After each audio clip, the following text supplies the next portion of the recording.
Another series of coordinated attacks across Egypt's Sinai Peninsula, despite a heavy crackdown and unprecedented security measures. Is President Sisi's security policy working, or is it time to think of a different approach to the Sinai Peninsula? This is Inside Story.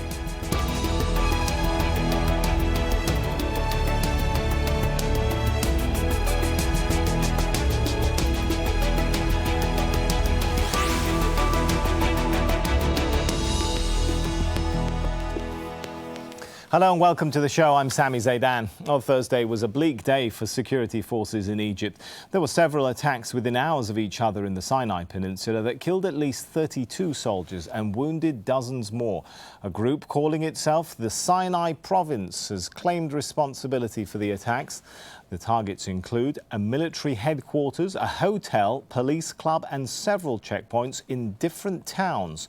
The military says the attacks are a desperate response to its successful campaign against fighters in the Sinai. But critics are growing sceptical of the security campaign. Some even say President Abdel Fattah al-Sisi's tactics are returning Egypt to authoritarian rule. Well, the group that's responsible for these attacks has been around for some time now. It was previously known as Ansar Bayt al-Maqdis, but it changed its name to Sinai Province after swearing allegiance to ISIL last year. The armed group first emerged after the revolution in 2011, which removed Hosni Mubarak from power. Since then, it's launched several attacks against police and the army in the Sinai, including a major attack in October, which killed more than 30 soldiers.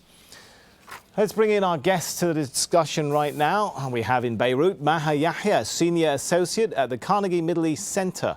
In Tel Aviv, Ayman Jawad Al-Tamimi, Fellow at the Middle East Forum and Specialist on Islamic State and Armed Groups. And in Cairo, joining us via Skype, is Mohammed Khairat, Founder and Editor-in-Chief of Egyptian Streets. Welcome to you all. If I could start with Maha in Beirut, is the security approach working then? Absolutely not. The more clampdown there is, not just on, on all aspects of civil life in Egypt, the more that political space is closed off, the more people will take to the streets and will take to different ways, will adopt different ways to express their anguish, their anger, so on and so forth. What has become very clear is that a lot of Egyptians have lost faith in the political process. And I think this is something that we need to pay very careful attention to. But Maha, those who do support the security response would say, well, what's the alternative? Any relaxation of the security clampdown will end in chaos, not democracy. No, absolutely not. Security clampdown on its own will only push people further underground, and the more injustice people feel, the more they're likely to resort to non-violent means to express their anguish. The Sinai, I think, is a case in point. I mean, this is a region that is almost peripheral. There's been very little development. I mean, the state's reaction to Sinai has been predominantly, historically speaking, one of security. There's been very little attempt to develop. There's been very little attempt to include the populations of the Sinai. So today, they feel as if they're at the edge of the state. They are unrelated to what's going on in Cairo, and they have their own concerns and own agendas as such. All right, let's so bring in... absolutely not. The security response does not do the job. Well, let's bring in Mohammed into the discussion. Mohammed, I want to read to you some numbers. I did a bit of research here. According to the Tahrir Institute for Middle East Policy, right, this is where I got these numbers from. In 2011, the monthly number of what was termed as terror attacks ranged from 0 to 4. Then it peaks in July 2013, the month where the coup happened in Egypt, reaching a high of 95. But then in the first 6 months of 2014, we're seeing a range of attacks each month ranging from 19 to 38. That's much higher than previous periods. The question that comes to mind is then, should what's being termed as the counter-terror operations in the Sinai be ended? Is it time to think of something else? I definitely don't believe that the counter-terror operations as a whole should be ended. I believe that along with the counter-terror operations, there should be other methods that complement these operations. For example, as Maha mentioned, there needs to be development of the Sinai, there needs to be focus on education and health, and most importantly, you have to actually include the people of the Sinai in the political process. By including them, they will also stand up against this terrorism. For example, yesterday they say up to 13 civilians were killed. These are civilians that are being caught up in the middle of this crossfire between the militants and the terrorists and the military's operations.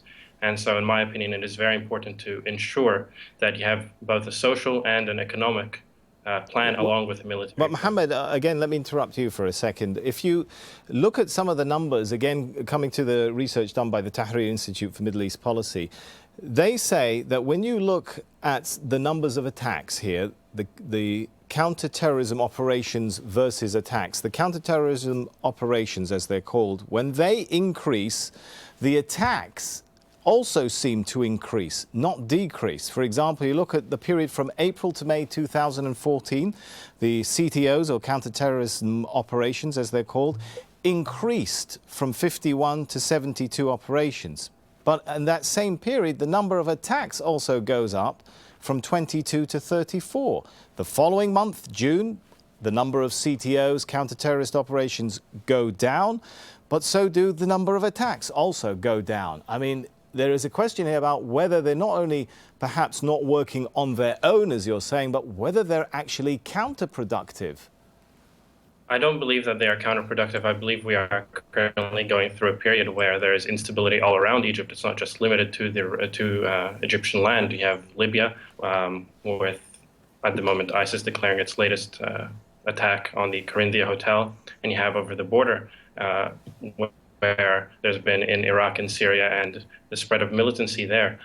Honestly, in my opinion, combating terrorism is no easy task. It doesn't occur overnight. And I believe that while, yes, as the military stated yesterday, there could be responses to military operations through such terror attacks, and as the research you just cited appears to prove.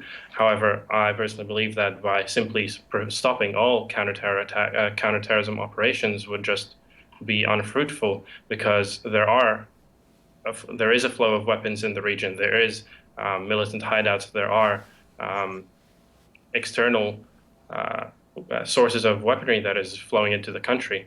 And so by involving not only the military, but also economic and cultural sectors, you, in my opinion, believe a longer term and stable outcome. Okay, those are important points we'll pick up on, but perhaps time is to paint or to take an overall picture about the escalation, security escalation right across Egypt. Let's go back a little bit in time and remember that since President Mohamed Morsi was deposed in July 2013, Human Rights Watch, for example, says more than 1,400 of his supporters have been killed in a crackdown. The organisation also says 15,000 have been jailed. The secular April the 6th movement that was against President Hosni Mubarak in 2011 has been banned. The 2014 constitution now allows military trials for civilians.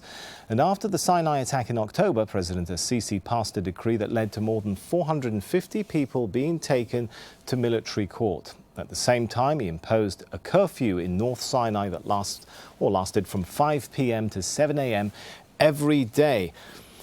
You know, the question, Ayman, despite the security crackdown, we're seeing groups launching more attacks and becoming more sophisticated. I mean, the latest string of attacks had a high level of coordination, car bombs, mortar bombs, different towns, hotels, police clubs. Are these groups becoming more sophisticated rather than becoming weakened? Yes, I would agree with you. There seems to be a greater degree of sophistication in the attacks, and the two observations I would make. The first is that with the coup itself and the subsequent crackdown and so on, particularly targeting supporters of Mohamed Morsi and the banned Muslim Brotherhood movement, that's really given vindication to the overall jihadi narrative that there's no such thing as being able to attain an Islamic government via electoral process or legitimate means, because there will always be the enemies of Islam to unfairly do away with that system. So the coup really has given vindication to that narrative, and really what's apparent is that during the Morsi era, Many of the jihadi groups in the Sinai had this idea that, well, even if we don't entirely agree with the Muslim Brotherhood-led government, it's still a Muslim government in the end. So we shouldn't be actively trying to fight it to overthrow it. Whereas that's not the case with the Sisi government. They would dismiss it as a government of taghut, to use the Arabic word, idolatrous tyranny. The second observation, yes, is that operations are becoming more sophisticated, and I think with this latest one, it shows really just how strong the Islamic State aligned or ISIL aligned jihadis in the Sinai are becoming. It's important to remember that Sinai province, or what was Ansar Beit al-Maqdis, isn't the only jihadi group there, but it's the one that's come out definitely formally aligned with ISIL, as opposed to, say, groups like the Majlis Shura or Mujahideen, which seem to try to play it both ways of being sympathetic to ISIL and Al-Qaeda. But it's really, in terms of who carries out the most lethal operations, then it is definitely the Sinai province. All right. Well, the security crackdown has been widely backed by those who are now in charge of shaping public opinion in the country. Let's listen into what some of Egypt's talk show hosts have been saying. Treat them on equal terms. This means direct your hardest blow to them all, even if there are innocents amongst them. I address President Field Marshal Sisi, the government and the army, to hell with human rights. Slay, slaughter, butcher. No one can now preach about human rights or question his acts. We do not want to see freedom of expression, none at all. Forget about democracy. We do not want any. No one should speak about democracy at all. If it requires tyranny, we want to be a tyrannical state. Clear the borderline strip. I see this as the best possible idea if it is put into action, similar to the relocation process of 1967 in Port Said, Suez and Ismailia. From tomorrow, the road from Rafah to Arish will be cleared completely. As to Rafah and Arish, we had a similar experience following the 1967 war, following the defeat, where the residents were relocated. All right, Maha, when you listen to some of the rhetoric that's, quite abundant on television talk shows in Egypt, you begin to wonder, how much space is there in the public discourse for the sorts of ideas that you were saying, that, to deflate the situation, to focus more on civil liberties, on reintroducing measures of democracy that were curtailed after the coup, rather than the rhetoric of just let's kill some more, let's butcher some more? Look, this kind of reaction is not particular to Egypt. We've seen this in the aftermath of terror acts after 9/11, after the Charlie Hebdo killings earlier this month. People become much more tolerant of non-democratic means to silence the opposition. I'm not surprised that we're hearing, and in Egypt in particular, this level of polarization has been building up since June 30th. But and isn't even it surprising? Prior to that, it is a bit surprising, is it not, Maha, that when you have a situation in a country where TV talk show hosts are saying things like, let's kill innocents, let's butcher people. I mean, that kind of rhetoric, it is a bit shocking and surprising, isn't it? It's absolutely shocking, it's surprising, it's irresponsible, and all it's doing is driving Egypt further to the brink. It's deepening social divides, it's creating an us versus them mentality. I have no qualms about saying these things. What I am saying is that responsible reaction today by the government, and I believe that President Sisi perhaps is one of the few people who is positioned to take the kind of action that is needed to bring Egyptian society together. He is, after all, the president of Egypt, not the president of one group of Egyptians. So it is his, and he has been trying. Ideas about national dialogues, how to be inclusive, how to bring people into the fold. I agree with what was being said earlier by your two hosts. It cannot be a security response only. It has to be security, addressing security, real security concerns, but it has to be coupled with other mechanisms, other policies, other development initiatives that bring people into the fold and make them feel they have a stake in this country as much as everyone else. Right now, people are being ostracized, and it's not just the Islamists. It's also other civic activists. A few days ago, we saw the death of Shayma, who was Shayma al-Sabbar, an activist on the street. She was shot at point-blank range. Another 25 people died that day. So it's not just the Muslim Brotherhood who are, right, or the Islamists who are reacting, actually. So right, basically, that's. I mean, we cannot cast a wide net under the security. Right, Ayman, do you expect that the reaction, perhaps, of Egyptian authorities will now be even more of a security clampdown in the Sinai? And if so, what more can be done? They've already demolished houses within 500 meters of the border of Gaza. I mean, you know how these groups work, and they're still functioning. And what practically is left to be done to undermine these sorts of groups through pure security measures? In a way, this situation reminds me of Iraq security forces and how they tried to deal with the growth of ISIL, and it was very unsuccessful. So yes, there's this issue of demolishing houses. One other problematic policy, I think, that results from this kind of heavy-handedness, which, as we saw from that clip for the talk show host, seems to get some kind of popular endorsement in Egyptian media in the sorry state that it's in. But this problem of mass arrests, for example, this imposition of curfews, they just tend to alienate the local population from the idea of cooperating with security forces. So it actually just facilitates the environment in which groups like Sinai Province and Majlis Shura Mujahideen can operate. So really it's just a never-ending cycle in this regard. Well, perhaps let's focus a little bit on northern Sinai, which has been a site for continuing violence for several years now. A majority of the region's population is Bedouin, and North Sinai is one of the poorest regions in Egypt too. Analysts say the extreme poverty, along with its location as a border province, are prompting anti-government sentiment. And violence in North Sinai has increased to the point that Human Rights Watch says almost 900 people, including fighters, civilians and security forces, were killed last year alone.